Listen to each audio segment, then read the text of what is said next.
조사하는 보안 관련 문제가 이유인 것으로만 말씀드렸습니다. 도대체 누가 언제 어떻게 무엇을 했다는 것인지 육하 원칙도 갖추지 못한 미심쩍은 해명입니다. 미국 에너지부는 단일 사건을 이유로 민감 국가 지정을 하지는 않는다고 합니다. 다른 결정적 사유가 있을 가능성을 배제하기 어렵습니다. 민주당은 계엄 때문이다, 핵무장론 때문이다와 같은 사실과 다른 일방적인 주장을 펴면서 정쟁을 불러일으키고 있고 국민을 호도하고 있습니다. 국익을 해치고 사태를 악화시키는 음모론 생산을 이제 그만두십시오. 미국 정부 측에서 우리 대한민국을 민감 국가로 지정한 사실이 확인되면서 논란이 확산되고 있었죠. 우리 정부가 이 사실을 전혀 모르고 있는 것도 문제였지만 과연 어떤 이유로 우리나라를 민감 국가로 지정했는지에 대해서도 논란이 벌어지고 있었습니다. 자, 그런데 미국이 그 배경에 대해서 처음으로 설명을 한 겁니다. 정책적인 이유는 아니고 연구소의 보안 문제 때문이었다라고 설명을 했는데요. 자, 최근에 윤석열 정부에서 핵무장론을 주장하면서 미국이 경고한 거다, 뭐 이런 민주당의 공격이 있기도 했고요. 또 탄핵 사태 등 국정이 혼란하면서 미국이 이에 불안을 느껴서 뭐 지정한 거다, 여러 가지 설들이 있었습니다만 명쾌하게 일단 안보, 보안상의 문제다. 그러니까 산업 스파이급의 문제가 있었다, 정보 유출이 있었다, 이렇게 설명을 한 거네요. 그렇다면 정치권의 논란은 일단 조금 일단락된 건가요? 일단락되지 않을 것 같아요. 아, 그래요? 좀 전에도 보시다시피 여러 가지 어떤 문제 제기를 계속 하고 있습니다. 왜냐하면 지금의 정국이 양쪽이 분파 정치를 하고 또 상대를 죽여야만 내가 산다, 이런 식의 어떤 그런 그 치열한 정쟁이 거듭되고 있기 때문에 아무래도 어떤 이 상황이 되더라도 끝까지 그 물고 늘어지는 어떤 느낌입니다. 하지만 그럼에도 불구하고 어찌됐든 우리가 지금 주한 미국 대사 대리, 그러니까 조셉 윤 대사 대리가 지금 발언한 것을 비추어 보면 네. 이것은 핵 무장론 때문은 아니다. 이건 네.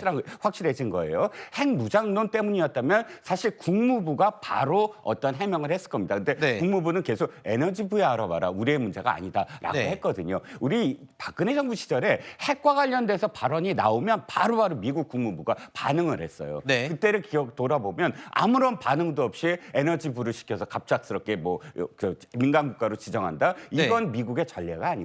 그럼 핵무장론이나 또 최소한 계엄 때문은 아니다.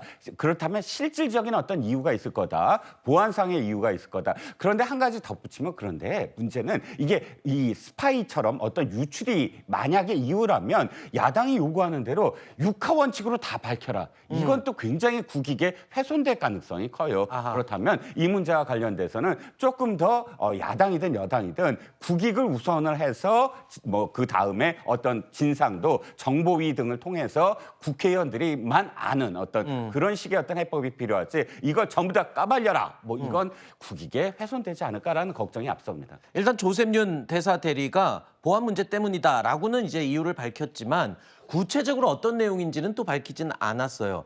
그런데 그런 걸 다 차치하고라도 이러한 일련의 과정들이나 발생했던 문제들을 우리 정부에서는 1년 가까이 전혀 모르고 있었다는 것도 계속 논란이 될 것 같아요. 사실 그게 또 다른 핵심입니다. 네. 그러니까 이런 문제를 파악하지 못했다는 것, 그리고 불거진 이후에 해명을 하기까지 수일이 걸렸다는 것, 지금 대한민국의 외교가 멈춰 있는 것 아니냐라는 지적을 받는 이유이거든요. 근데 그리고 보안 문제 때문이다? 그러기에는 지금 결국 미국 에너지부 산하에 있는 한 연구소의 도구업체 직원이 뭔가 한국으로 뭔가 보안 문제를 일으키면서 뭔가 각오를 적발됐다라는 건데, 과연 그런 일이 이번 한국 사건만 있었을까요? 왜냐하면 네. 그 연구소에는 수십 개국의 출신의 그 연구원들, 도급업체 직원들이 수천 명, 수만 명이 오가는 곳입니다. 네. 아마도 다른 보안 문제가 발생할 가능성이 매우 높고, 네. 그럴 때마다 그 국가들이 전부 민감 국가로 지정됐습니까? 한국에서는 이걸 확인해야 됩니다. 외교부가 이걸 확인해주고 야당이 자료를 제출해주지 않는 이상 야당에서는 그 보안 문제 때문이라는 걸 믿을 수가 없는 거죠. 왜냐하면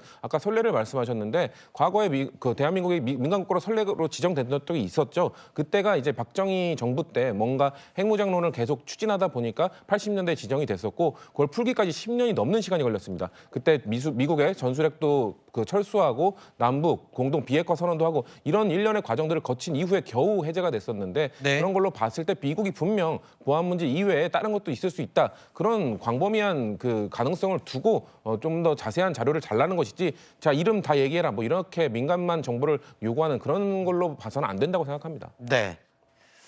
여러 가지 지금 복합적인 문제가 얽혀 있는 부분이기 때문에 앞으로도 상당 기간 논란이 될 것 같습니다. 그런데 일단 이 민간 국가로 지정이 된 내용이 이제 발효가 되려면 다음 달 15일까지 시간이 있는 것으로 지금 알려지고 있는데 그러면 우리 정부가 미국 정부와 좀 협의를 해서 지정된 걸 다시 뺄 수도 있는 거 아닌가요?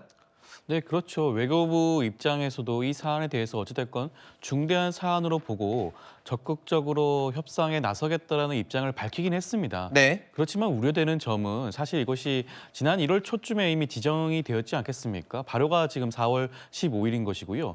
2달 동안 이러한 것들이 지정됐다는 사실조차도 알지 못했는데 이제 시간이 얼마 남지 않았습니다. 이것이 제대로 해결되지 않으면 국가 신인도라든가 네. 한미 동맹에 악영향을 미칠 수가 있거든요. 그런 점을 고려한다면 외교부 당국자가 많지 않은 시간 동안 적극적으로 협력에 나서야 되지 않을까 생각이 듭니다. 네. 뭐 외교부에서는 지금 일이 이렇게 된 상황에 앞으로 이제 수습하는 걸 정말 확실하게 하지 않으면 비난을 면치 못할 것 같습니다.